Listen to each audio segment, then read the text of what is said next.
흔들리는 미국의 동맹심. 어제 저희가 탈출하는 미국 군용기, 바퀴와 날개 부분에 사람들이 매달려서 공중에 아찔한 장면까지 저희가 보도를 해드렸는데, 그 미 공군기 내부의 모습도 오늘 공개가 됐다고 합니다. 함께 보시죠. 야, 이거예요. 그러니까 미국으로서도 아프간에 탈출하는 시민들을 이 군용기 내부에, USA 포스 내부에 가득가득 태웠다라는 것을 지금 공개한 거고요. C-17 수송기입니다. 아프간 난민 640명을 태운 채 이륙했다. 근데 최대 탑승 인원이 134명이라고 합니다. 5배를 태운 거예요. 2명은 외부에 매달렸다 추락하기도 했다고 합니다. 우리 흥남철수 사건이 떠오릅니다. 1950년 북한 흥남항에서 북한군이 공습을 가할 때 뒤에 미국의 화물선이 승선 전원의 230배에 14,000여 명을 태우고 대피한 그 흥남철수 상황과 매우 유사한 상황이 아닐 수가 없습니다. 자, 이 모습입니다. 이게 탈출하는 미 군용기 내부에 640명이 탑승한 그런 모습. 이렇게 어린아이도 있고요. 여기에 탑승하지 못해서 군용기 내부 바깥에, 외부에 바퀴에 날개에 매달렸던 모습. 자, 잠시 후에 저희가 다시 한번 보겠습니다. 전재수 의원님, 정말 너무나도 가슴 아픈 모습 아닙니까? 우리는 흥남철수를 겪었잖아요, 우리 국민들은. 그러니까 굉장히 이제 가슴 아픈 사진인데요. 때로는 이제 사진 한 장이 많은 것들을 설명해 주지 않습니까? 그만큼 지금 아프가니스탄 카불에서 어떤 일들이 벌어지고 있는지 극명하게 보여주는 사진이라고 생각을 하고요.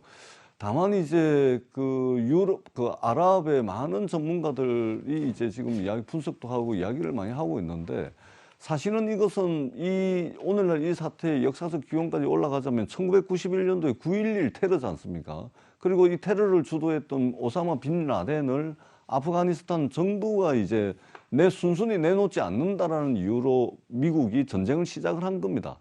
이게 이 미국만 이번에 이렇게 아프가니스탄을 철군을 하는 것이 아니고, 벌써 수십 년 전에 영국이 저 아프가니스탄 들어갔다가 그냥 쫄딱 망해가지고 또 나옵니다. 그 다음에 그 뒤에 또 소련이 아프가니스탄 들어갔다가 또 나옵니다. 한 5만 명 정도 소련군이 이제 사망을 하는 그런 막대한 희생을 치르고서 또 철군을 하거든요. 이번에는 미국이 20년 만에 2천조 원의 돈을 쏟아부었음에도 불구하고 저런 식으로 지금 나오고 있는 것이거든요. 그래서 저 부분을 한번 볼 필요가 있습니다. 아프가니스탄은 단 한 번도 최근 100년 사이에 중앙 집권적 형태를 가진 정부 형태를 한 번도 가져보지 못한 나라거든요.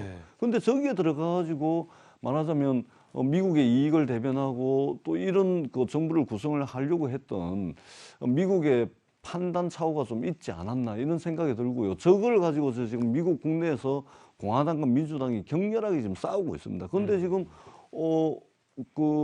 지금 민주당 대통령을 공격하는 공화당 같은 경우도 사실은 그 이전 정부에서 결정이 다 된 것을 집행하는 것이거든요.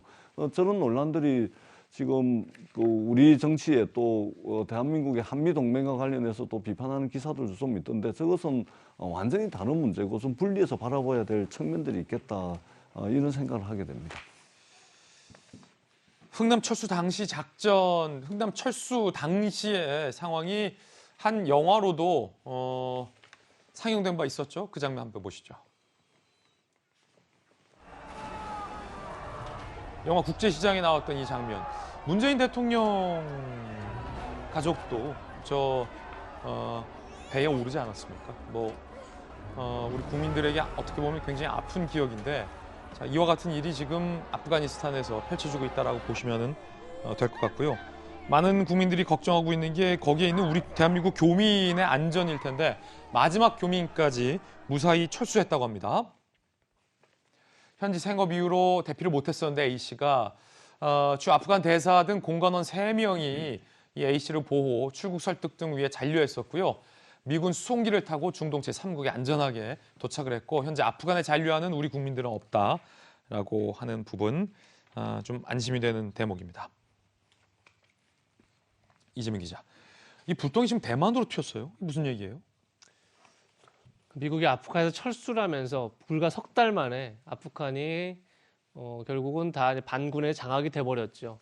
미국은 어제 바이든 대통령도 인정했지만 실제 저렇게까지 빨리 탈레반 반군이 밀고 들어올지 몰랐다. 정보를 어떤 자신들이 알고 있는 정보가 잘못됐다 이렇게 시인을 했는데 그러다 보니까 지금 미중 갈등이 격화되면서 사실은 어떻게 보면 전 세계가 강요받고 있죠. 넌 어느 편에 설래? 미국 편에 설래? 중국 편에 설래? 이렇게 강요받고 있고 많은 동맹국들이 미국과 함께 지금 어떻게 보면 중국과의 경제 전쟁이든 무역 전쟁이든 아니면 실질적으로 외교 전쟁이든 여러 가지 전쟁들의 전선에 서 있는데 동맹국들이 미국을 의심하게 만든 사건이다 이렇게 표현을 합니다. 그렇군요. 이 표현을 누가 썼냐면 바로 미국의 가장 우방이죠. 영국의 하원 군사위원장이 이렇게 표현합니다. 동맹국들이 미국을 의심하게 만들었다. 그게 뭐냐면 아프간 정부도 미국이 지켜줄 거라는 어떤 그런 신뢰, 믿음 속에서 지금까지 버텨왔던 건데 어제 바이든 대통령이 선언을 했죠. 국익에 도움이 안 되는 분쟁에 관여하지 않겠다. 못을 박았죠. 그렇게 되면 결국은 미국이 언제든 국익에 도움이 안 된다고 떠날 수 있다. 그럼 다시 얘기해서 지금 미중 갈등에 어떻게 보면 미국이 미중 갈등에서 가장 우방을 내세우는 한 나라가 대만인데 과거에 미국이 중국과 수교를 하면서 대만 하면 버린 적이 있지 않겠습니까? 대만 국민들 그걸 기억하는데 지금 미중 갈등 속에서 다시 이제 대만을 향해서 미국이 계속 러브콜을 보내고 있는데 만약에 미국이 다시 국익에 도움이 안 된다 판단되면 또 다시 버릴 수 있는 건 아니냐 이런 얘기가 나오고 있기 때문에 그런 점에서 지금 이제 많은 동맹국들이 아프간 철수를 두고 이제 아프간 한 나라의 문제가 아니라 결국 미국 동맹국들 전체의 문제 아니냐 이런 이제 시각에서 이 문제를 보고 있는 게 아닌가 싶습니다. 한 아프간 여성의 절규도 회자되고 있습니다. 들어보시죠. ما بی اهمیت هستیم چون که تو ایران افغانستان به دنیا آمدیم من نمیتونم یک لحظه حتی اشکام نگه دارم مجبورم هی تمیزشون کنم تا تونستم یه همچین ویدیویی رو بگیرم کسی به ما اهمیت نمیده و ما توی تاریخ هم میمیریم خیلی خنده دار